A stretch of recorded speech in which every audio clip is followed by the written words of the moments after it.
A criadora de galinhas. 39. Você usa essas duas manivelas, explicou Anne, girando uma das manivelas que pareciam com a de um moedor de carne na base do canhão. Essa aqui vira o canhão para bombordo ou estibordo. Essa outra o levanta no ar. Sabe, uma bala de canhão cai enquanto voa. Então você precisa mirar para cima e meio que arremessar seu tiro em um arco. Ela apontou. A parte complicada é prever a distância. Você tem um monte de balas de canhão com diferentes comprimentos de detonadores. Para imobilizar corretamente um navio, precisa de uma bala que exploda bem antes de atingi-lo, porque assim vai atingi-lo com água. Parece que devia haver uma maneira mais fácil, disse Tress, sentando-se no barril de artilharia. Como fazer uma bala de canhão que explode quando atinge alguma coisa? Então você só precisa mirar no navio e não prever a distância. Acho que sim, disse Anne, mas nunca ouvi falar de nada assim. Eu já, pensou Tress, entendendo só agora sobre o que o diagrama nos seus aposentos estava falando. Ele havia mencionado cargas de detonação por impacto. Alguém está planejando armas como aquela. Talvez já tenham sido construídas. Não poderia ser tão difícil assim, não é? E se você conseguisse de algum modo fazer uma bala de canhão que fosse pontuda em vez de redonda, de modo que pudesse dispará-la com a ponta para frente como uma flecha? Então seria possível fazer com que, quando ela acertasse alguma coisa, aquela ponta fosse empurrada para trás, rumo ao centro para explodir a coisa. Mas uma bala de canhão que não fosse redonda? Será que ao menos era possível criar algo assim? Serem esféricas era a característica básica de balas de canhão, afinal de contas. Han terminou de elevar o canhão com a manivela. Depois ficou de pé, pousando uma mão carinhosamente na arma. Homens, o que vocês querem encontrar uma mulher que olhe para vocês, como Han olhava para aquele canhão?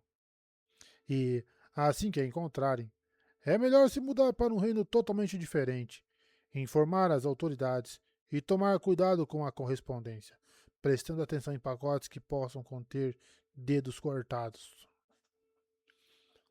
Desculpe se eu estiver sendo invasiva, disse Tress.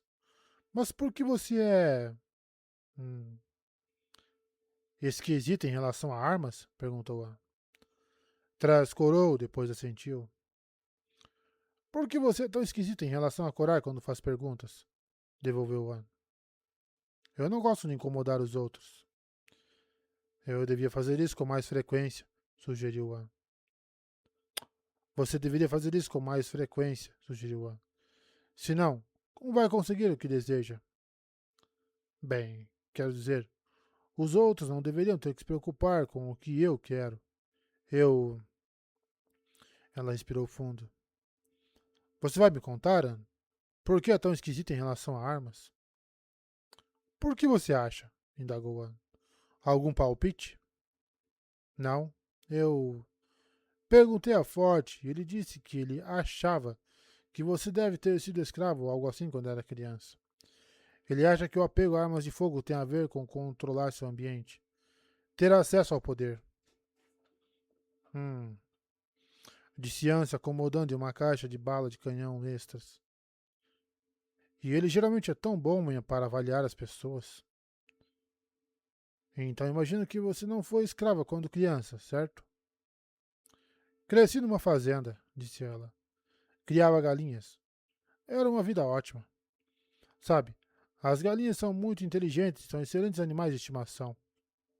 Sério? Sim. É uma pena que elas sejam tão deliciosas. Alguma outra especulação sobre mim? Bem, disse Tress. Eu perguntei a Salai e ela acha que você vê canhões e armas de fogo como símbolos de autoridade, de modo que pode querer estar encarregada deles porque as pessoas não se importam muito com carpintaria e você quer ter um trabalho mais importante. Ah, bem, disse Anne. Isso é exatamente o que eu esperava que Salai dissesse. Ela é sempre péssima em julgar as pessoas. Tipo, ruim mesmo. Eu. Hum, posso ter notado isso, disse Tress.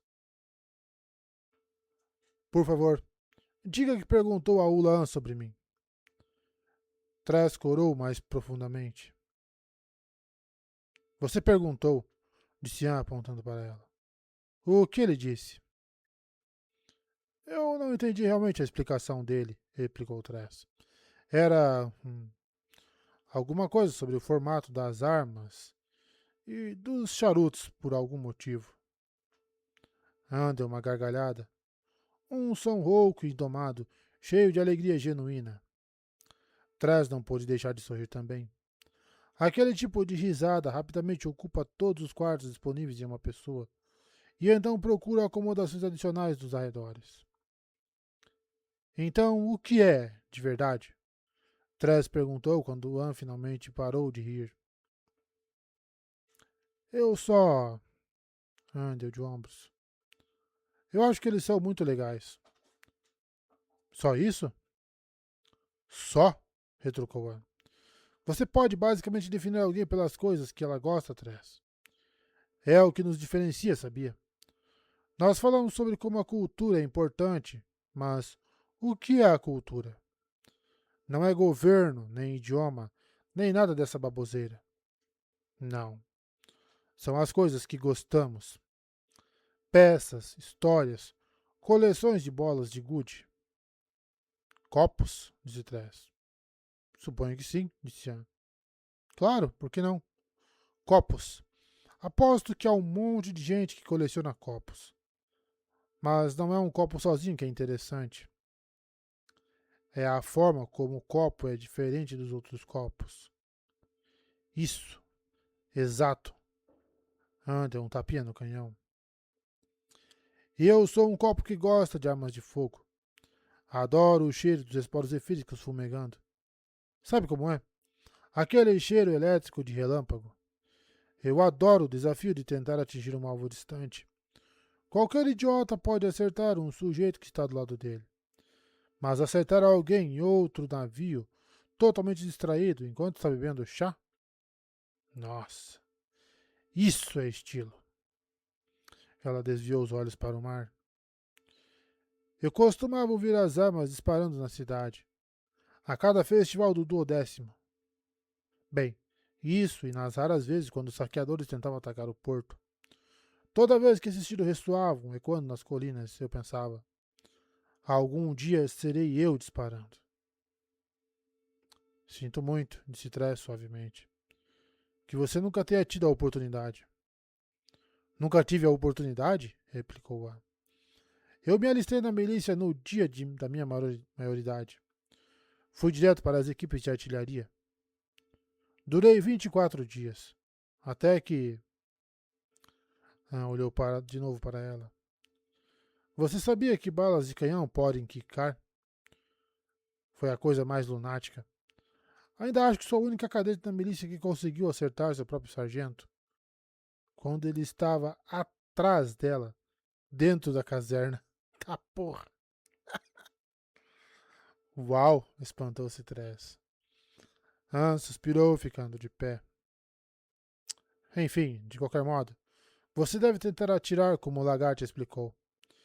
Tente dispará-las de modo que passem por cima da boia, usando detonadores longos por enquanto. Então ajuste o próximo tiro diminuindo. Até os melhores canhoneiros usam um tiro exploratório. E algo que ajuda a avaliar o vento, ter perspectiva, esse tipo de coisa. Trás se levantou e sentiu uma pontada de senso lunático de culpa. Você quer dar um tiro agora? Essa provavelmente foi a coisa mais louca e imprudente que já havia alguém dizer. E eu fui literalmente parte da conspiração para matar Deus. Anne riu. Você... Ela hesitou. Espere, está falando sério? Trés assentiu. Você parece sentir tanta falta disso. Anne se inclinou para a frente, inspecionando Trés. Você nem parece assustada. Realmente é um deles. Propriedade transitiva de inaptidão. Acredite. Anne foi até ela e colocou a mão no canhão. Então olhou para trás. Lagarto vai ficar furioso. Ele me disse para me virar sozinha, disse Tress, e não incomodá-lo. É isso que estou fazendo. Pedindo conselhos a uma especialista. Olhou de volta para o canhão, depois para Tress. Sério? Eu perdi coisas, disse Tress em voz baixa. E não vai ser fácil conseguir essas coisas. Ele, de volta. Mas a coisa que você quer está bem aqui. Então vamos fazer acontecer.